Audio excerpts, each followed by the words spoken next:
Hi, Sagittarius. This is your general love reading for the month of February. I had to redo this reading, so but I had recorded them all the zodiac readings yesterday, and then I was uploading them today. And when it came to upload yours, I couldn't find it, and I think what happened was I accidentally deleted it while I was um, deleting the older videos, and I must have accidentally put it in the trash. And then when I went to look for it in the trash, it wasn't there either. So I just redid it, which was unfortunate because I put a lot of time and energy into these readings. But um, the cards will hopefully resonate for someone. I literally have no idea what the last reading was about. I can't remember it. So um, yeah, this reading should apply for a few of you out there, hopefully. This is for anyone who has some questions about someone in their life. So whether you're, dating or committed or been married for 50 years, well, maybe not 50, but you know what I mean. So uh, let's begin. So, Sagittarius, the status of the relationship that I'm seeing is represented by the Chariot and the Devil. Um, I also asked what was causing the Chariot, and I got the King of Wands. And looking at all the cards in the deck, I always consider all of them. I feel like um, the person you're involved with is very, they might be very charismatic or pushy or dominant or whatever you want to call it. But more than anything, I think you two together are kind of, I don't want to say this, it's almost like a car accident waiting to happen, like that metaphor, because, with the Chariot and the Devil, that makes me kind of read the Chariot ill dignified, like in reverse. And um, either way, the Chariot to me is kind of a power struggle card. It's a card of um, conquering. And I don't really like that energy when it comes to love, because we should never feel like we have to conquer someone, or, and with the Devil, it's just saying that it's not healthy. Um, these types of relationships you may be attracted to them, that where you're constantly in a power struggle with this person. Um, More than anything too, it could just be that someone one like it looks like one partner might just have a goal in mind, like they're not really thinking about the longevity of the relationship. It's more about, let me get what I want now. That type of energy with the Devil there. It's the greedy kind of very self-involved energy. So you are showing up as the Ace of Cups in this relationship, and I'm not going to label all the, well, I'll label some of the clarifiers, but I'm trying to get this video done quickly.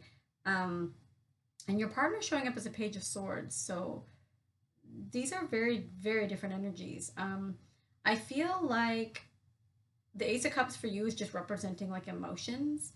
But it was clarified with the Nine of Pentacles. And I think that you're feeling emotional because you feel perhaps left out of this relationship. You feel alone in this relationship. And when I asked why, you got the Two of Swords with the Lovers. So I feel like you need to decide or make a decision about something, like a big, like with the Two of Swords and the Lovers, this is 100% about a decision, a choice, that you don't want to make it. And with the Lovers, this deck does depict a man with two women. It could also be a woman with two men. It could work either way. But the point is, there's more than one person here. It's not just a couple, there's three people. So that might have to do with your situation, and you don't want to have to choose. You might be waiting for someone else to choose, even.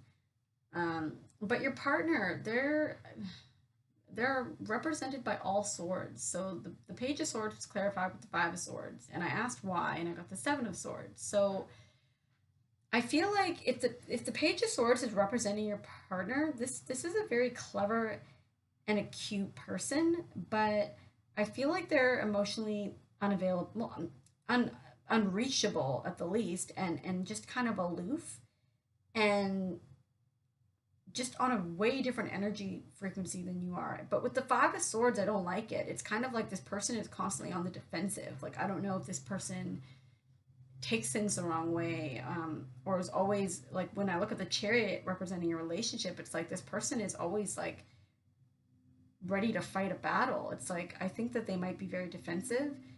Maybe when you ask them about things, or if there is another person involved and you ask them, they might kind of get all in your face. Like, it's always a communication breakdown. It's always, you know, um, and it's because of the Seven of Swords. And again, like, the Page of Swords is someone who's very cute and clever, but with the Seven of Swords, this is just a double whammy, because the Seven of Swords is all about using strategy to get your needs met, to get what you want, and to be sneaky if you have anything to hide, right? And so this person is just, I don't know, they're just like, they're not in touch with their emotions at all. Like, I don't see any connection there. Um, the obstacle in this relationship is the Three of Cups. So I did ask why, and I got the Queen of Cups. So for some, yes, there is another person involved, male or female, it doesn't matter. But there is another person that is impacting your relationship. For some of you, it could just be friends that are like, maybe your partner spends all their time with their friends, and then when you want to hang out, it's like pulling teeth. And so that can be an obstacle. A third party doesn't always have to be like a sexual party. Like, it can be family, that are getting in the way. Even friends, or sorry, I said that. Even like work, I guess, could be considered a third party, or if someone's just overly consumed. Um, but for a lot of you, there is another person. Um, okay, Sagittarius, your advice or best path to follow, you had the Two of Cups, but with all the clarification around it, I'm reading this as a Two of Cups in reverse, because I don't think your advice is to form a relationship with this person, because I don't think that, like, I don't see how you could form an emotional relationship with them when I don't see any emotion represented by them. Um, so I asked why the Two of Cups was your advice, and you got the Eight of Swords. So I feel like you need to break free from this person. I feel like because I'm only reading upright, and so I have to, take that into account. So I think that you need to break free from this person and separate yourself from them, because of the Fool and the Empress. And so the Empress is all about, deciding to put all that love into yourself. Like, really focus on self-love, self-worth, watering your own garden first. And the Fool is about, you're going to go on a new journey here, because this journey you're on isn't feeling too hot. And so this is telling me that your best advice is to start a new one. And I agree, looking what these energies are showing me. And the outcome, you have the Prince of Wands, and that is also considered the Knight of Wands. And I clarified it with the World, and I honestly think that this person is quickly as they might have come into your life, they might quickly leave, because the Knight of Wands is not someone who stays around. I think that's why the World is there, to show and that's why it's like, you might not want to choose, but if you don't choose, the choice might be made for you. So it might be more empowering to make that choice yourself, versus this person deciding, to run off and go play with someone else. And, anyways, the Knight of Wands, it doesn't have a lot of staying power. It's really impulsive, flighty. He's really only concerned about his own needs, or her own needs. And this person is often known to come in and out of people's lives. So this might be someone who does that. This person might come in and out of your life. And so maybe every time they come back, you think, okay, this time's going to be different. But I think that they're always going to come in and out, as long as you let them anyway. And so I think that is where this relationship's heading. And until you, if they are someone who keeps returning, they're going to keep doing that until you put your foot down. But yeah, I think that's where it's heading. I don't think this person is changing. This person's really showing up in some interesting energies. They're showing up as very fiery and flighty, or very just detached from their emotions, and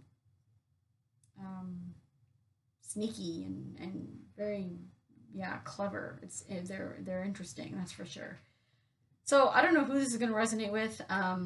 That's the difficulty with general readings is I just do them and hope they resonate for someone because um, I find them pretty tricky. I much prefer to do personal readings. So to close your reading, I drew two oracle cards from the Doreen Virtue. What was that deck called? Oh, I forget now. The Romance Angels. Um, and the first card I pulled for you was Attraction. And yeah, the superficialness here is yes. I think you're definitely attracted to this person. I think that's part of the problem. I think if you weren't so physically attracted to them, it would be easier for you to leave.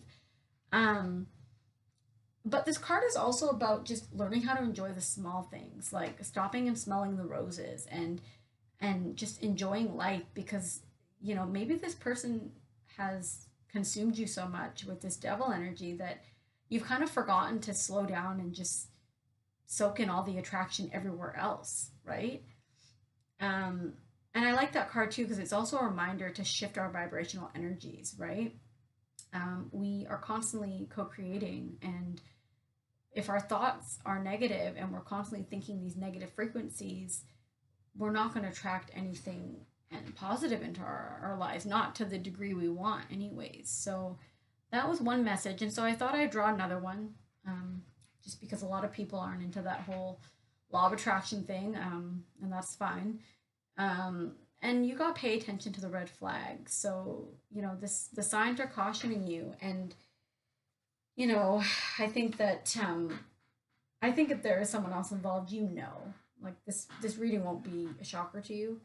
Um, but this card just reminds you to really pay attention to your feelings and your impressions and to not be blind to characteristics or habits that just won't work for you. So in the Two of Swords that is surrounding you, that is being willfully blind. It's like this person is doing things that don't align with who you are, but you don't want to look at it, and that's ignoring the red flags. And not only to look at how this person treats you, but how do they treat others? How do they treat the waitress or the waiter or the waitress or anyone in their vicinity? And to really take note of that. So I think that's all I have for you guys. I hope it resonates for someone.